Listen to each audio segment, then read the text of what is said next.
Hello, everybody. Welcome back. Tropical update number 49 on Category 2 Hurricane Ida and our other three areas we're watching currently in the Atlantic. This is your evening update on Saturday, August 28th.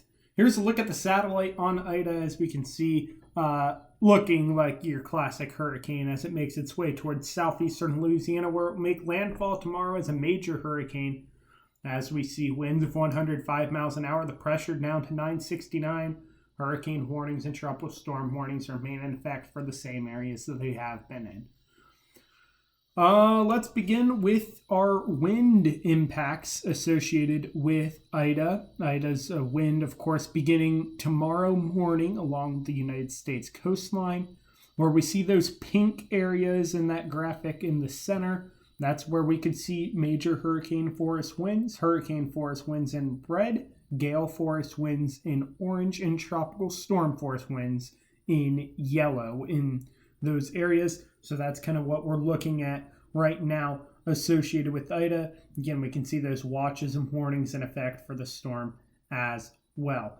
There has been a bit of a shift in the track, a bit to the east due to a bit eastern position on Ida.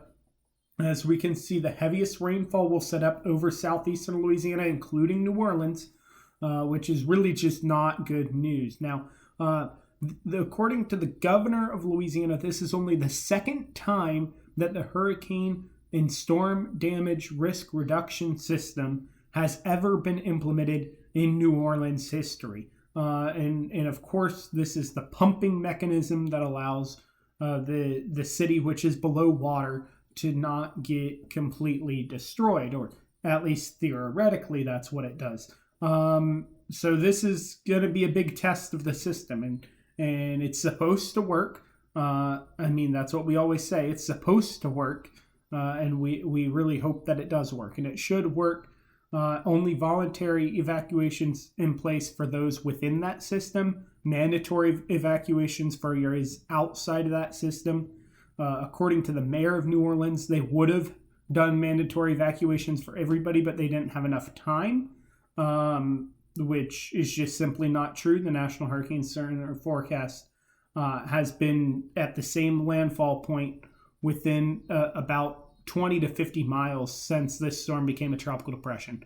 And so we've known that it was going to be a very strong hurricane hitting this area ever since this storm was a tropical depression, and arguably even earlier.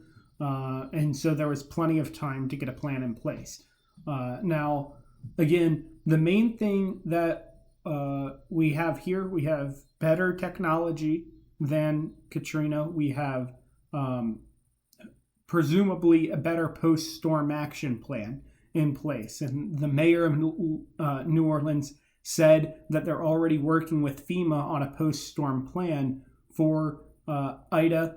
And again, that was the big problem with Katrina, was the post-storm killed a lot more people than the storm itself did, because the state and the city was not ready to house such a big recovery effort. So the good news is we already have a recovery effort underway before the storm even makes landfall. Of course, preparations could have been better, but recovery efforts are underway. Rainfall, of course, a big concern. Isolated 20 inches. Extreme flooding rain for the New Orleans metro area up to Baton Rouge. Major flooding rain for Lafayette, Jackson, Mississippi, and along the coast, including Gulfport and Biloxi, Mississippi as well. Moderate flooding rain around those areas, heading into Mobile, Alabama, Pensacola, Florida, Monroe, Louisiana, and localized flooding rain in Lake Charles, Memphis, Tennessee, of course, Little Rock, Arkansas, Tuscaloosa, and Birmingham, Alabama. So again, lots of areas going to be impacted with flooding rains due to this storm. And that's kind of where we're at the moment. So again, rainfall is a concern, wind's a concern, storm surge is also a concern. Again, like I said, the second time that the system will have to be activated. It gets activated tomorrow as the storm begins to make landfall. Again, the potential for 9 feet or greater over a very large area, 6 feet or greater over also quite a large area. And now storm surge warnings in effect from Pecan Island to the Alabama-Florida border That watch has been upgraded to a warning for the coast of Alabama, including Mobile Bay. No major changes in terms of the expected storm surge. Lake Pontchartrain has gone up a foot, and Lake Maurepas has also gone up a foot since the previous update. Again, with a bit eastern track, we could see a bit more storm surge than we were expecting on between the mouth of the Mississippi and Ocean Spring, including, of course, those two lakes. And so again, this will be a big event. The question is how big, how well are we prepared? And we really aren't going to know until after the fact at this point. Another thing that wasn't able to be done that theoretically should have been done is implementing contraflow lanes in Louisiana. Looking at road maps and cameras during the day today, with only, of course, the outbound lanes, both east and west away from New Orleans, it just doesn't look good. And by that I mean there's a lot of backed up traffic, and of course the inbound to New Orleans lanes are perfectly fine because they didn't implement contraflow like they probably should have.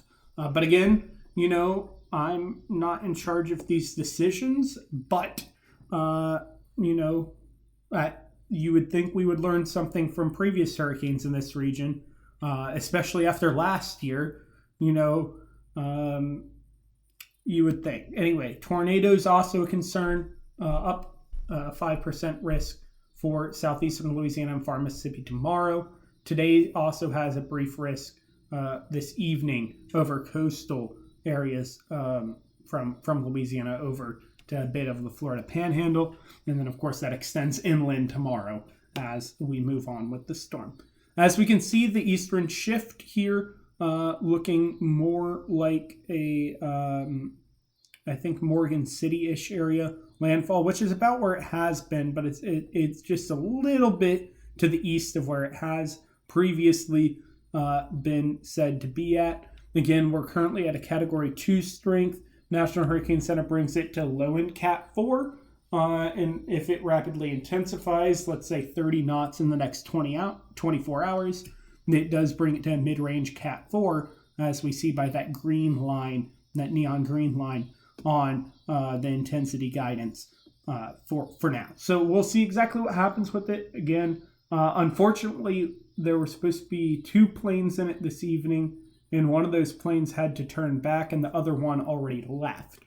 So that's unfortunate that we can't get planes in the storm, because that really helps us out in terms of current intensity. Again, the satellite presentation of this storm is quite impressive at this time. And again, as we look at this, there's not a whole lot. The center of the storm really doesn't matter a whole lot in terms of the overarching impacts, but it does matter in terms of where the impacts set up. Take, for example, the European model. There's that very tight cluster, save for 3 of the models which go a bit further wide, but there's a very tight cluster of all the ensemble members. If it were to be on the far western side of that, New Orleans impacts would be relatively minimal. Maybe gale force winds, certainly still going to get storm surge and heavy rain, but nothing like if it were on the eastern side of that, and New Orleans is now within the eye wall of Ida as it makes landfall. So very significant impacts to the city, depending on which side of the cone, which side of the model guidance Ida ends up setting up on. So we'll see what happens. Taking a look at the H Wharf here, again, bringing some strong winds to Louisiana. Not quite hurricane force, which is, of course, good news for them. But, of course, we do see that expanding wind field everywhere again where those tropical storm warnings are in place. Most of Louisiana, Mississippi, and Alabama all under tropical storm or hurricane warnings at this point in time. Okay, so let's move on to our 3 other systems. Thank you guys for watching this part. Again, if you want to stay updated, if you want to help save lives, subscribe, hit the like button, share it with your friends, because that gets the video out to more people. Invest 97L now has an 80% chance of formation within the next 5 days. looking a bit better organized now. We have that burst of convection recently. That may be enough to get 97L to a tropical depression this evening and potentially a tropical storm here in the future. As we can see from the intensity guidance, a tropical storm certainly not out of the question, at least in terms of strength with the storm. Regardless, this won't last long, perhaps a day or two at the most. Tropical depression 10 still holding its intensity. For now, it's expected to remain a depression for the next 5 days or so. And its window to get a name is right now, but it's also in the future too. If we take a look here at the intensity guidance, it's going to be borderline for the next few days. The question is, does it actually make its way to that strength? Model guidance is decently clustered, save for the UK Met and the EGRI models. Those are those blue models, and I guess the AVNI, that red model, just kind of takes a hard turn out of nowhere. But that's kind of where we're at in terms of intensity for tropical depression 10. And of course, our area of interest off the African coast now up to a 70% chance of formation within the next 5 days. Again, this is likely to become a hurricane over the Atlantic. The extent to which it affects land is something far in the future, 10 days or more, if it even were to affect land. So again, that's just something we're going to want to watch. That's all I have for now on all of the activity in the Atlantic. Again, it's not necessarily the end of the world for Louisiana, but hopefully everybody is prepared. If you need to get out, you're out. And I hope lots of people got out because it's just not going to be good. But here we are. We'll see what happens. We'll pray, and we'll see what Ida ends up doing. And hopefully it's not as bad as the numbers suggest that it's going to be. So that's all for now. Chris 694 there, Catholic Media.